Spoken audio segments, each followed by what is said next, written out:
കുട്ടികൾക്കും യുവാക്കൾക്കുമിടയിലെ ലഹരി വ്യാപനം തടയാൻ സമഗ്ര കർമ്മ പദ്ധതിക്ക് രൂപം നൽകി സർക്കാർ. വിവിധ വകുപ്പുകളെ ഏകോപിപ്പിച്ചുകൊണ്ടുള്ള പ്രവർത്തനം സാധ്യമാക്കാനാണ് മിഷൻ മാതൃകയിൽ പ്രവർത്തിക്കാൻ തീരുമാനിച്ചത്. മുഖ്യമന്ത്രി ചെയർപേഴ്സണും മന്ത്രിമാർ അംഗങ്ങളുമായാണ് സംസ്ഥാനതല സമിതി. സംയോജിത കർമ്മ പദ്ധതി റിപ്പോർട്ട് 24 പുറത്തുവിടുന്നു. 3 പ്രധാന ലക്ഷ്യങ്ങളാണ് മിഷൻ മാതൃകയിലുള്ള സംയോജിത കർമ്മ പദ്ധതിയിലൂടെ സർക്കാർ ലക്ഷ്യമിടുന്നത്. 1. യുവാക്കളുടെയും കുട്ടികളുടെയും കൗമാരക്കാരുടെയും എല്ലാം മാനസികാരോഗ്യനില മെച്ചപ്പെടുത്തുക. 2. അക്രമങ്ങൾക്കും ലഹരിക്കുമെതിരെ പ്രതിരോധം തീർക്കുക. 3.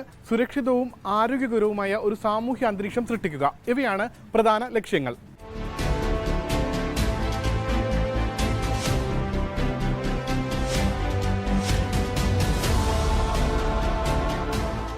നിലവിൽ സംസ്ഥാനത്തെ വിവിധ വകുപ്പുകൾ, അതായത് പോലീസ്, എക്സൈസ്, ആരോഗ്യവകുപ്പ്, വിദ്യാഭ്യാസ വകുപ്പ് തുടങ്ങിയവയെല്ലാം ലഹരിക്കെതിരെയുള്ള വിവിധ കർമ്മ പദ്ധതികളും ബോധവൽക്കരണ പരിപാടികളും എല്ലാം നടത്തുന്നുണ്ട്. പക്ഷേ ഇവയ്ക്കൊന്നും സംസ്ഥാന തലത്തിൽ ഒരു ഏകോപനമില്ല. എന്നാൽ പുതിയ മിഷൻ പദ്ധതി വരുന്നതോടുകൂടി സംസ്ഥാന തലത്തിൽ ഒരു ഏകോപനം നടപ്പിലാക്കാൻ കഴിയുമെന്നാണ് കരുതുന്നത്. അതുകൊണ്ട് തന്നെ വിവിധ പദ്ധതികളായ ജീവനി, വിമുക്തി, ഒപ്പം സ്റ്റുഡൻറ് ഹെൽത്ത്, പാരന്റിംഗ് ക്ലിനിക്ക് തുടങ്ങിയ പദ്ധതികൾക്കെല്ലാം ഒരു ഏകീകൃത സ്വഭാവം വരികയും അത് സംസ്ഥാന തലം മുതൽ ജില്ലാതലം, തദ്ദേശ സ്ഥാപന തലത്തിൽ വരെ വിവിധ കമ്മിറ്റികളിലൂടെ ഈ പരിപാടികൾ കടന്നു പോവുകയും ചെയ്യും.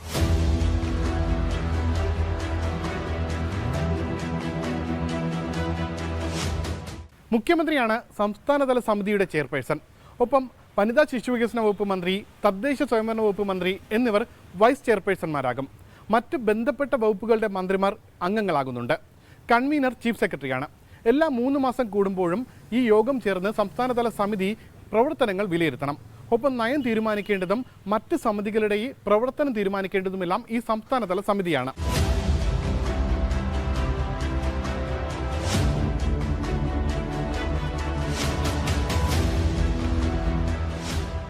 സംസ്ഥാന തലത്തിൽ ചീഫ് സെക്രട്ടറി അധ്യക്ഷനായ മറ്റൊരു എക്സിക്യൂട്ടീവ് കമ്മിറ്റി കൂടി ഉണ്ടാകും.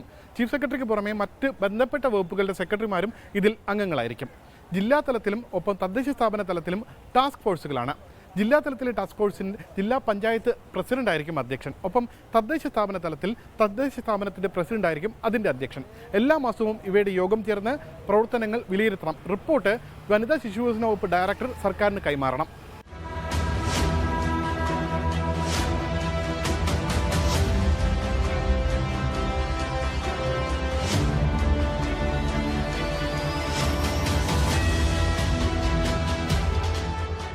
ഈ കർമ്മ പദ്ധതിയിലെ മിഷൻ രൂപീകരണം കൂടി പൂർത്തിയാക്കി കഴിഞ്ഞാൽ ഒരു മിഷൻ ഡയറക്ടർ കൂടി ഇക്കൂട്ടത്തിൽ വരും. നിലവിൽ സംസ്ഥാനത്ത് നിരവധി മിഷനുകൾ, ഹരിത കേരള മിഷനാകട്ടെ, ലൈഫ് മിഷനാകട്ടെ, ആർദ്രം മിഷനാകട്ടെ, നിരവധി മിഷനുകൾ വിജയിച്ച മാതൃക സംസ്ഥാനത്തിനുണ്ട്.